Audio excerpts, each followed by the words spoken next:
సెన్సెక్స్ శుక్రవారం 338 పాయింట్లు తగ్గింది. నిఫ్టీ 81 పాయింట్లు తగ్గింది. ముఖ్యంగా మనం ఈ వారంలో ఏ విధంగా ఉంటుందంటే అప్పుడే తెచ్చేయవద్దు.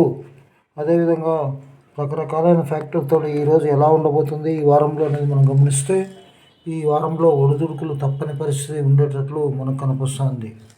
జస్ట్ 99 కానీ కాస్ట్లీ చిన్నదే కూడా కదా అని వదిలేస్తే జేబుకు ప్రమాదం. అదేవిధంగా క్రమశిక్షణే దీర్ఘకాల సంపద రహస్యం.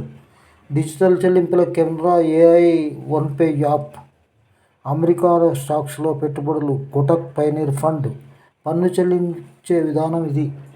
అదేవిధంగా శాంటా క్లాజ్ ర్యాలీకి ఛాన్స్. ఇవన్నీ స్టాక్ రివ్యూ ఏ విధంగా ఉండబోతుందంటే చాలా మటుకు మిండా కార్పొరేషన్ కొనేదానికి అవకాశం ఉందని చెప్తున్నారు. నమస్తే. ఈ వారం